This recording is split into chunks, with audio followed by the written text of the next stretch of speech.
Hola, buenos días. Soy la profe Karine. En la clase de hoy vamos a ver o tema advérbios e marcadores de tempo. Olá pessoal, bom dia. Aqui é a professora Karine.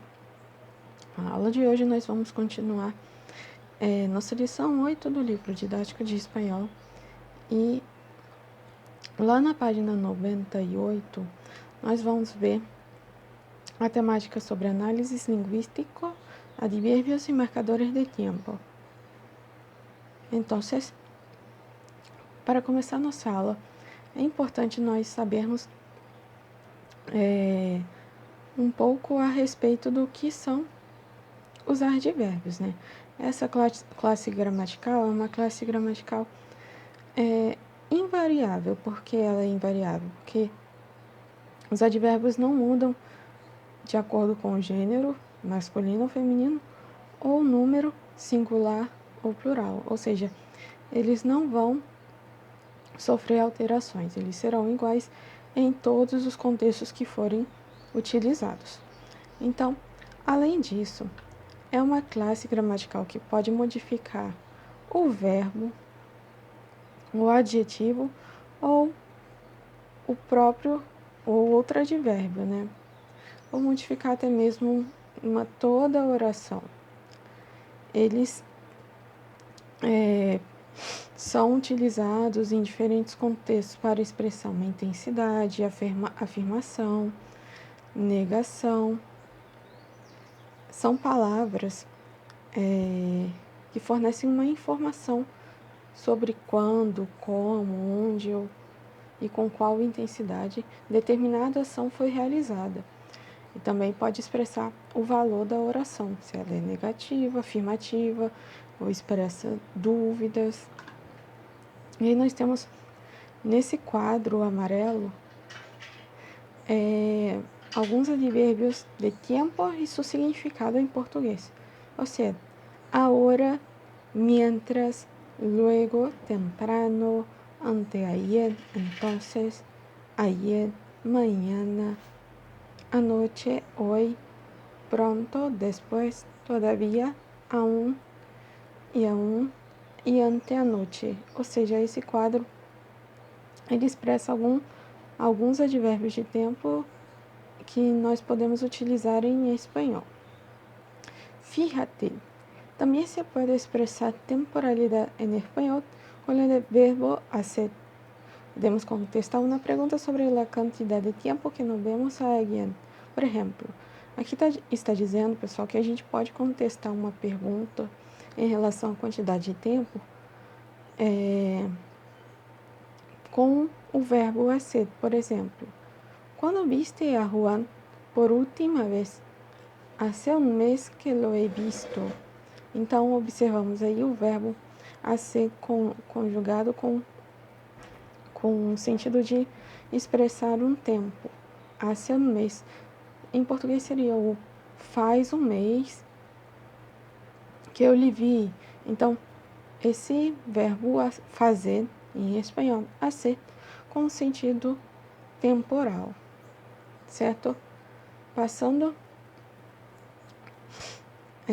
lá para a página 99, nós temos alguns advérbios aí que expressam um acontecimento de um período mencionado, que durou toda a extensão desse período.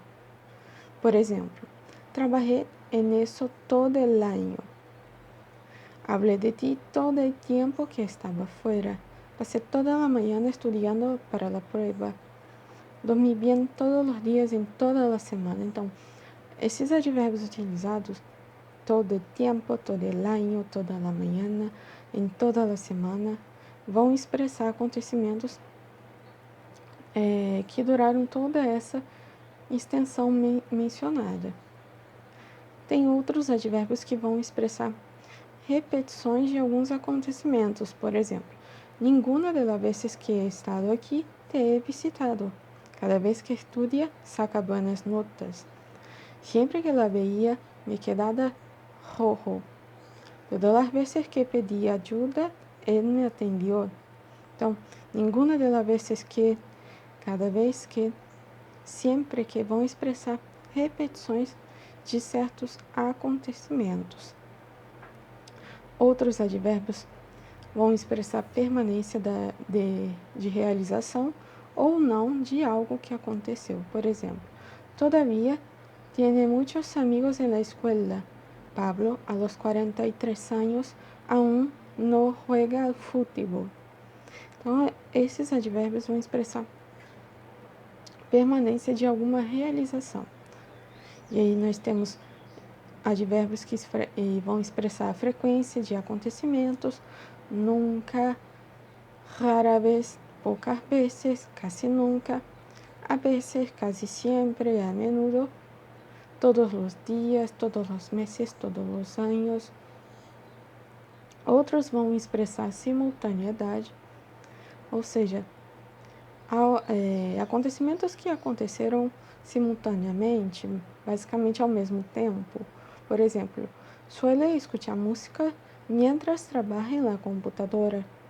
Então, escuto música enquanto trabalha no computador. Mientras estava em casa, llovió mucho. Enquanto estava em casa, chovia muito. Então, a gente conheceu agora um pouquinho desses advérbios temporais, certo? E aí, passando lá para a nossa página 101, nós temos um quadro importante com alguns conceitos, algumas palavras que fazem parte do universo multicultural, que foi a temática que nós estudamos esse bimestre, no nosso terceiro bimestre, sobre diversidade cultural, sobre a questão da educação multicultural. Então, nós vimos sobre identidade, culturalidade, interculturalidade, crenças, dança, legenda, raças, artefactos.